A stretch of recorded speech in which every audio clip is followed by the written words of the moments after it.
अभी हम लोग भारत के संविधान के बारे में थोड़ा सा डिस्कशन करेंगे। ब्रीफ में डिस्कशन है कि बनाने के बाद थोड़ा सा क्या प्रॉब्लम आया था। हमारा देश 1947 15 अगस्त 1947 को आज़ाद हो गया। 26 जनवरी 1949 को संविधान बन के तैयार हो गया। इसमें 284 मेंबर थे उस समय। और 26 जनवरी 1950 को ये लागू हो गया, संविधान हमारा लागू हो गया। उसके बाद नेहरू जी भारत के प्रधानमंत्री बने। अब पीएम बनने के बाद देश में वो समाजवाद लाना चाहते थे। एक्चुअली वो समाजवाद के समर्थक थे और समाजवाद और पूंजीवाद दोनों को ले कर चलना चाहते थे। असल में ज़्यादातर उनका झुकाव समाजवाद की तरफ था। तो देश आज़ाद होने के बाद वो समाजवाद लाने के लिए अब गरीब किसानों को भूमि देना चाहते थे कि गरीब बहुत सारे किसानों के पास भूमि नहीं था और जमींदारों के पास बहुत सारा जमीन था। लेकिन ये प्रॉब्लम ये आ गया है कि हमारे संविधान में संपत्ति के अधिकार को मौलिक अधिकार मान लिया गया था। तो जमींदारों से ज़मीन लेकर गरीबों को देना चाहते थे। लेकिन अब क्या हुआ कि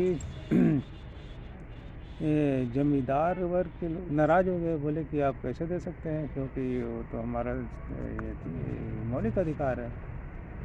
तो नेहरू जी इस पर क्या हुए कि नाराज़ होकर बाद में कहा कि 9 शेड्यूल एक संविधान संशोधन कर दिया। 9 शेड्यूल लाए इसमें। अगर कोई भी इसमें ऐसा था कि अगर राज्य और केंद्र सरकार कोई कानून बनाकर 9 शेड्यूल में डाल दे रही तो वो सुप्रीम कोर्ट नहीं जा सकता है।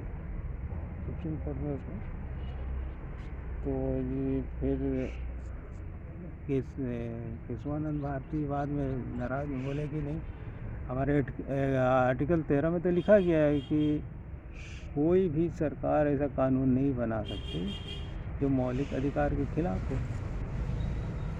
तो शंकरी प्रसाद सुप्रीम कोर्ट चले गए। ये बात रख के कि नहीं, ये तो 13 के खिलाफ है।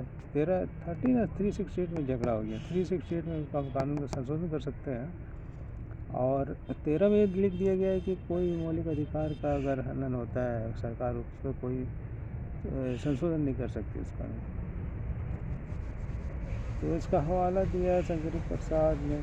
तो फिर भी सुप्रीम कोर्ट तो पहले नहीं सुप्रीम कोर्ट तो बोली ठीक है, लेकिन जब 9 शेड्यूल में डाल कर अगर कानून बना देंगे तो सुप्रीम कोर्ट भी बोला कि नहीं, जब 9 शेड्यूल में डाल दिया गया है तो सुप्रीम कोर्ट जा ही नहीं सकता है, कानून खारिज कर दिया। इसी तरह से आरक्षण वाला मुद्दा आया, क्योंकि नेहरू सरकार चाहती थी कि कुछ समानता दिया जाए जो पिछड़े वर्ग हैं, उनमें एजुकेशन का डेवलप नहीं हो पाया है और बहुत सारे सामाजिक आर्थिक स्थिति से बहुत पिछड़े हुए हैं। तो इस समय भी उच्च वर्ग के लोग नाराज़ हो गए, केस कर दिए सभी को। चंबकम का एक मामला आया था, फिर सुप्रीम कोर्ट भी इस पर नहीं माना, योगी सरकार का ही पक्ष लिया। और फिर उसके बाद आते हैं इंदिरा गांधी के समय। इंदिरा गांधी भी समाजवाद की पूरी तरह समर्थक थी पूरी, और वही पूरा इसको ला दी पूरे देश में। बैंकों का राष्ट्रीयकरण कर दिया। बैंकों के अलावा जितने भी और भी निजी संस्थान थे, कपड़ा मिल वगैरह,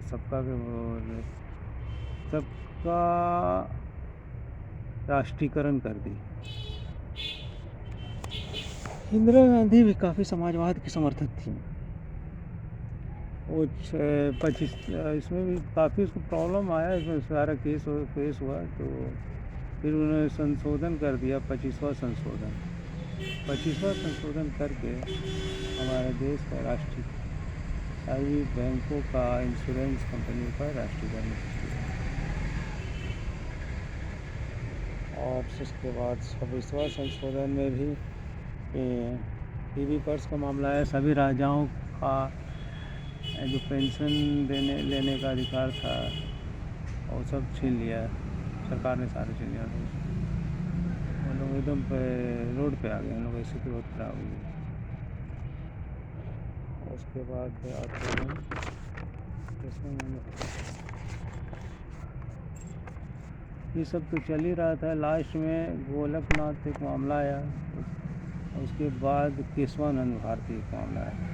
केशवानंद भारती आज तक का सबसे महत्वपूर्ण सुप्रीम कोर्ट का फैसला है जो आज तक चल रहा है। इसमें सुप्रीम कोर्ट ने ये कहा था कि ठीक है, अब सरकार कुछ भी कर सकती है, कोई प्रॉब्लम नहीं, कोई भी संशोधन आप कर सकते हैं, लेकिन आप बेसिक स्ट्रक्चर को नहीं ख़त्म कर सकते हैं। और सरकार कोई भी संशोधन करके कानून बना ले, लेकिन हमारे मूलभूत ढांचा, बेसिक स्ट्रक्चर जो है हमारे संविधान कॉन्स्टिट्यूशन का, उसको ख़त्म नहीं कर सकते। फिर इंदिरा सरकार ने पूछा है कि आखिर बेसिक स्ट्रक्चर है क्या, तो सुप्रीम कोर्ट इस पर कहा है कि हम इसको समय समय पर बताएंगे कि इसमें कौन सा बेसिक स्ट्रक्चर है और कौन नहीं है। और यही फैसला बहुत महत्वपूर्ण है और आज तक इसी पर हम यही माना जा रहा है, क्योंकि 13 बेंच था, 13 जस्टिस का बेंच था, जो इससे बड़ा बेंच आज तक बैठा भी नहीं है। और सुप्रीम आज तक केशवानंद भारती में जो भी फैसला अभी तक आया है वही मान्य अभी तक माना जाता है। ठीक है, संविधान पर एक ब्रीफ जानकारी थी छोटी सी, और थैंक यू। और आगे बात करेंगे दूसरे चैप्टर पर।